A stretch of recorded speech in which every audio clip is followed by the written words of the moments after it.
నవలా పఠనము కుల దురత్కార హత్యలపై నవల మధులత 9వ భాగం. మనం ఇంతవరకు మధు నవీన్లు ఇంజనీరింగ్ కాలేజీలో కాలేజీ మేట్స్ ప్రేమలో పడి వివాహం చేసుకోవాలనుకున్నారు. కానీ వారి మధు తల్లిదండ్రులు ఆమె కోసం మంచి సంబంధం చూసి పెళ్లి చూపులు ఏర్పాటు చేశారు. తర్వాత ఏమైంది ఇప్పుడు చూద్దాం. ఆకాశ్ ముఖం చూడగానే పూర్ణకు అతని మనసు అర్థమైంది. మధు అతని పట్ల ఉదాసీనంగా ఉందని గ్రహించాడు. మధు చాలా సీరియస్ స్టూడెంట్. చదువుకి ఏమీ అడ్డం రావడం తనకి ఇష్టం ఉండదు. పైగా జిఆర్ఈకి కూడా తయారవుతోంది. ఇది ప్లస్ పాయింట్. అందులో మంచి స్కోర్ తెచ్చుకుని ఎంఎస్లో చేరాలని ఆమె ఉద్దేశం. అన్నీ మెరిట్ మీద కావాలంటుంది. అన్ని విధాలా సంబంధం బాగుందని మేమే ఈ పెళ్లి చూపులు ఏర్పాటు చేశాం అని ఆకాశం సాగనంపుతూ అతను చెప్పాడు. ఆ విధంగా మధు అప్పటికి ఆ సంబంధం నుండి బయటపడింది. ఆమె హైదరాబాద్లో మరొక 2 రోజులు ఉన్నది. మీనాక్షి ఆంధ్ర వాళ్ళ ఆచారం ప్రకారం వస్తుతో పాటు 3 నిద్రలకు ఆమె అత్తగారింటికి వెళ్ళింది. ఆమె వెళ్ళిన మర్నాడే మధు నవీన్ని గాంధీనగర్లో ఉన్న ఒక స్టడీ సర్కిల్లో కలవడానికి వెళ్ళింది. ఇంటి నుండి బయలుదేరిన దగ్గర నుండి ఎవరూ తనని వెంబడించడం లేదని ఖాయం చేసుకుని ఆమె ఒక బిల్డింగ్లోనికి ప్రవేశించింది. హైదరాబాద్లో స్టడీ సర్కిల్ అంటే ఐఏఎస్, ఐపీఎస్ వంటి సర్వీస్ పరీక్షలకు రాసేవారందరూ కూర్చుని డిస్టర్బెన్స్ లేకుండా చదువుకునే స్థలం. అక్కడ వాళ్ళకు కావాల్సిన పుస్తకాలు, స్టడీ నోట్స్ అన్నీ లభిస్తాయి. అక్కడికి ఎవరు పడితే వారు రావడానికి వీల్లేదు. ఏసీ, ఒక అటాచ్డ్ కాఫీ బార్ కూడా ఉంటుంది. చదువుకునే పిల్లలు తమకు కావాల్సిన టీలు, కాఫీలు అక్కడ తాగవచ్చు. మధు ఒకసారి ఆ బిల్డింగ్ని పరిశీలించి చూసింది. ఎవరూ తన వెనుక రావడం లేదని నిర్ధారించుకుని లిఫ్ట్ ఎక్కి స్టడీ సర్కిల్కి చేరుకుంది. అక్కడ ద్వారం దగ్గర నవీన్ నుంచుని ఉన్నాడు. ఆమెను చూస్తూనే దగ్గరికి వచ్చి కాఫీ బార్కి తీసుకెళ్ళాడు. 2 టీలు ఆర్డర్ ఇచ్చి ఒక టేబుల్ దగ్గర ఎదురెదురుగా కూర్చున్నారు. ఇప్పుడు ఏమిటి అంది ఆమె. అక్కడ ఒక ఫర్లాంగ్ దూరంలో ఉన్న ఒక ఇంటి అడ్రస్ నవీన్ ఆమెకు ఇచ్చాడు. ఆ ఇంటి దగ్గరలో ఉన్న బస్ స్టాప్కి వెళ్ళి అక్కడ నిలబడి ఉండమని తన వెనకనే వస్తానని ఆమెతో చెప్పాడు. ఆ విధంగా అశోకనగర్లో ఉన్న ఒక ఇంటికి ఇద్దరు దూరంగా నడుచుకుంటూ వెళ్ళారు. నవీన్ ముందుగా వెళ్ళి ఆ ఇంటి కాలింగ్ బెల్ నొక్కాడు. కాసేపటికి ఆ ఇంట్లో ఉండే ఒక అమ్మాయి వచ్చి తలుపు తీసింది. భానుమతి గారు ఉన్నారా? ఆమె వారిని లోనికి పిలిచి హాల్లో ఒక సోఫాలో కూర్చోబెట్టి భానుమతిని పిలవడానికి వెళ్ళింది. కాసేపటికి భానుమతి వచ్చి వారిని కలిసింది. ఆమె వయస్సు సుమారు 50 సంవత్సరాలు ఉంటాయి. పెద్ద మనిషి తరహాలో హుందాగా ఉంది. కొన్ని సంవత్సరాలుగా వర్ణాంతరివాహ వేదికను నడుపుతూ ఉంది. ఈ సంఘంలో చాలామంది ఔత్సాహికులు చురుగ్గా పాల్గొంటూ తమ వంతు సహకారం ఆమెకు అందిస్తున్నారు. వారి అందరి ధ్యేయం ఒక్కటే, ఎన్ని వీలైతే అన్ని వర్ణాంతర వివాహాలు చేయడం. అంతేకాదు, నూతన దంపతులు దాంపత్య జీవితంలో ఒడిదుడుకులు రాకుండా స్థిరపడే వరకు కూడా వారు తమ సహాయ సహకారాలు అందిస్తారు. వారి వివాహం విజయవంతం కావడం వారికి చాలా ముఖ్యం. కేవలం వర్ణాంతర వివాహాల వల్లనే మన సమాజంలో కులాలను నిర్మూలించగలమని వారి విశ్వాసం. ఎవరైనా జంట వివాహం కోరి వారి వద్దకు వస్తే వారిని వారు క్షుణ్ణంగా పరిశీలిస్తారు. వీరి ప్రేమ ఎంత గట్టిది, వివాహం తర్వాత వచ్చే ఒడిదుడుకులను తట్టుకుని నిలబడగలదా, ఆర్థికంగా స్థిరపడి ఉన్నారా లాంటి విషయాలు గట్టిగా అడిగి తెలుసుకుంటారు. ఆ విషయాలలో వధూవరులిద్దరూ స్థిరంగా ఉన్నారు అని నమ్మకం కలిగిన తర్వాతనే వివాహ ఏర్పాట్లు చేస్తారు.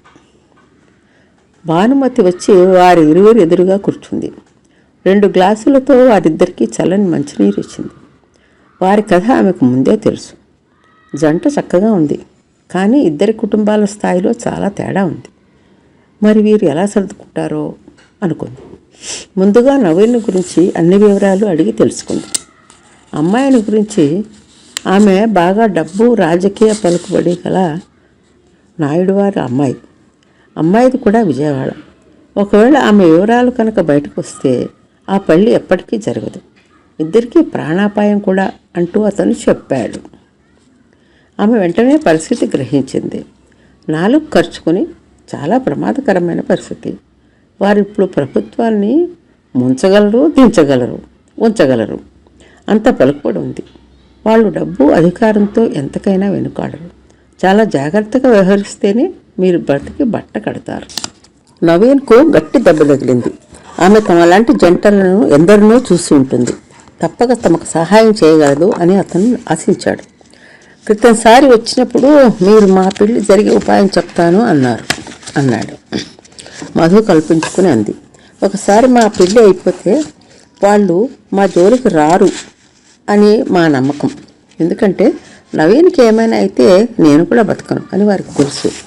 ఆ పరిస్థితుల్లో పెళ్ళి అయిపోతే మా కర్మానికి మమ్మల్ని వదిలేస్తారు అనుకుంటున్నాను అంది.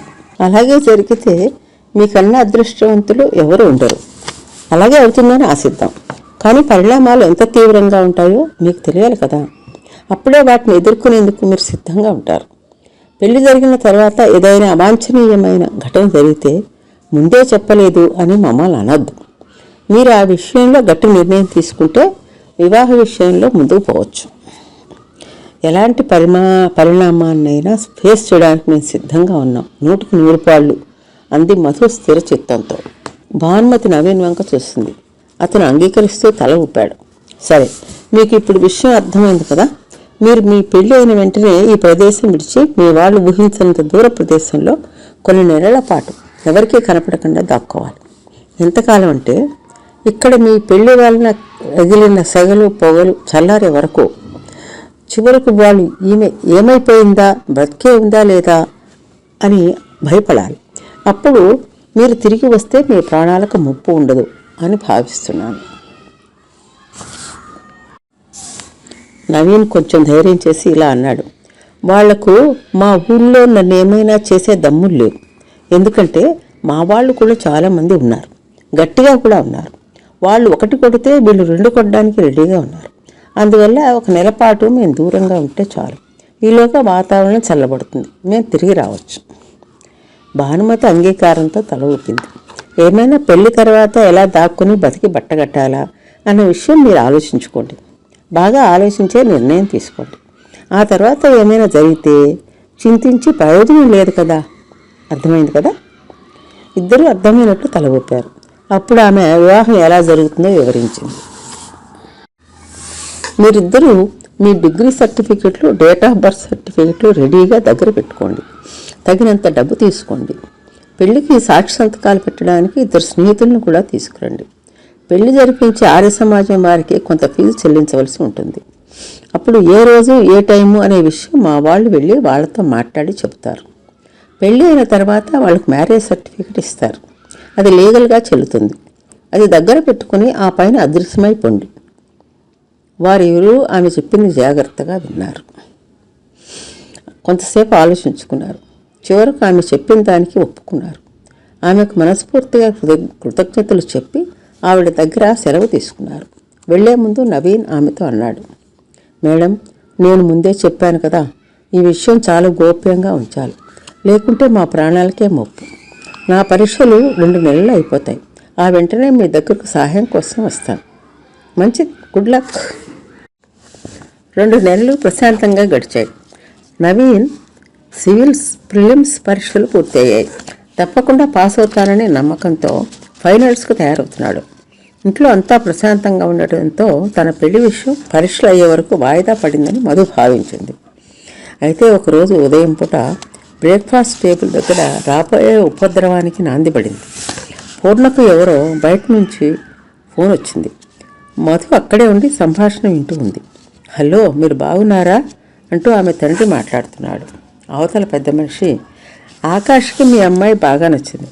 అతని తల్లిదండ్రులకు మీ కుటుంబం అంటే ఆస్తిపాస్తి బాగా నచ్చింది. మరి అమ్మాయికి ఈ సంబంధం ఇష్టమేనా? పెళ్లి కొడుకు ఈ విషయం ప్రత్యేకించి తెలుసుకోవాలనుకుంటున్నాడు. ఎందుకంటే ఈ మధ్య కాలేజీ అమ్మాయిలు ఎవరో ఒక క్లాస్మేట్ని ప్రేమించి తల్లిదండ్రుల ఒత్తిడి వల్ల వేరొక అబ్బాయిని వివాహం చేసుకుంటున్నారు. అలాంటి పెళ్ళిళ్ళు ఇద్దరికీ మంచిది కాదు. అందువల్ల అమ్మాయి 100కి 100 ఈ సంబంధానికి సుముఖంగా ఉండాలి అని వారి ఉద్దేశం. అంతవరకు అవతల పెద్ద మనిషి చెప్తున్నది వింటున్న పూర్ణ ఒక్కసారిగా మధువంక చూశాడు. ఆమె జీవితంలో ఎవరికైనా స్థానం ఉందా అన్నట్లుగా ఉంది అతని చూపు. అబ్బే, అలాంటి దానికి ఆస్కారం లేదు. ఆమెను అనుక్షణం తనకు కనిపెడుతూనే ఉన్నాడు. ఏమైనా ఉంటే తనకు తెలిసిపోయేదే. ఈ సంబంధం మధు తప్పకుండా ఒప్పుకొని తీరాలి. ఎందుకంటే ఇంతకన్నా మంచి సంబంధం ఉంటుందా అని ఆలోచిస్తూ, మీకు అలాంటి ఆలోచన అక్కర్లేదు, నా కూతురు సంగతి నాకు బాగా తెలుసు, మా విషయంలో అలాంటి దానికి ఆస్కారం లేదు, మీరు ధైర్యంగా ఉండవచ్చు అంటూ చెప్పాడు. ఫోన్లో అవతల పార్టీ ఏదో అన్నాడు.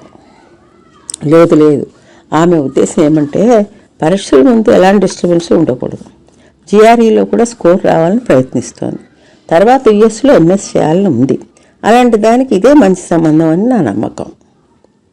అయితే సరే, ఆ పెళ్ళి ఆమె పరీక్షలు అయిన తర్వాత ఏప్రిల్ మే నెలల్లో పెట్టుకోవచ్చు. పెళ్లి తేదీని బట్టి ఆకాశ్ ఇండియా ట్రిప్కు ప్లాన్ వేసుకుంటాడు. మధునెత్తిన పిడుగు పడ్డట్టు అయింది. ఆమె నోట్లో పెట్టుకుని ఇడ్లీ జారి ప్లేట్లో పడింది. ఆమె తల్లి ఆ దగ్గరలో నుంచి భర్త చెబుతున్న దానికి సంతోషంగా ఉంటోంది. దానికి 100% ఆమోద ముద్ర ఉన్నట్టే. ఇక లాభం లేదని మధు తన సీట్లోంచి లేచి తండ్రి వైపు తిరిగి పులి ముందు లేడీలాగా వణికిపోతూ, ఏమిటి నాన్న, నా పెళ్ళి నాకు చెప్పకుండా ఫిక్స్ చేస్తున్నారా? నాకు అతని ముఖం కూడా తెలియదే అంది. అదంతా నాకు తెలుసమ్మా, నీకు వేరే ఫ్రెండ్ ఎవరూ కూడా లేరని నాకు తెలుసు, అందుకోసమే ఈ సంబంధం ఖాయం చేశాను. నువ్వు అమెరికాలో ఎంఎస్ చేయాలని అనుకుంటున్నావు కదా, దానికి ఈ సంబంధం అనుకూలంగా ఉంటుంది.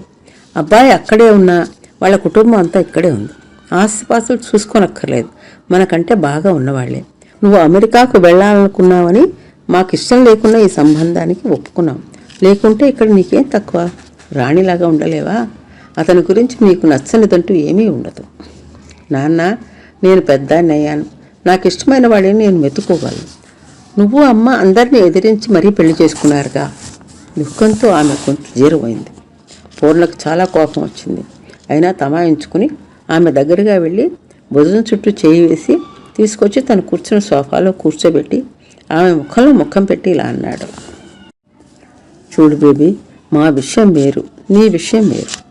మీ అమ్మ మీ తాతగారికి 3 కూతుళ్ళల్లో మధ్య అమ్మాయి. నేనా ఒక సామాన్య రైతు కొడుకుని. అంతేకాదు, మాది ఒకటే కులం. అందువల్ల మేము పారిపోయి ఏమీ ఆర్భాటం లేకుండా గుడిలో పెళ్లి చేసుకుంటే 2 పక్కల వాళ్లకు అభ్యంతరం లేకపోయింది. నువ్వు మాకు ఒక్కగానొక్క కూతురి, నువ్వు ఏం చేసినా నీకోసమే చేస్తాం. మన స్టేటస్కి తగినట్లుగా నీకు పెళ్లి చేయాలని, గొప్ప స్థాయిలో నువ్వు సెటిల్ కావాలని మా కోరిక. మనకేం లోటు లేదు, మరి నీ పెళ్ళి ఎందుకు ఎవరితో పడితే వారితో చేయాలి? ఇప్పుడు చెప్పు, మా ఒక్కగానొక్క కూతురి విషయంలో మా కళ్ళని నిజం కావాలని కోరుకోవడం తప్పంటావా? నిన్ను ఎంతో ప్రేమతో పెంచాం, ఇంత మాత్రం నీ నుంచి ఆశించకూడదా? మధు నా పెళ్ళి నా ఇష్టం అని పెద్దగా అరవాలనుకుంది. కానీ అలా చేస్తే విషయం అంతా బయటపడిపోతుందని తల వంచుకుని గుడ్ల నీళ్ళు కుక్కుకుంటూ అవునా అన్న అంటూ తన గదికి వెళ్ళిపోయింది. తర్వాత ఏమైంది? వాళ్ళ ప్రయత్నాలు ఫలించాయా? మధు ఎవరిని వివాహం చేసుకుంటుంది? తర్వాత భాగాల్లో చూద్దాం.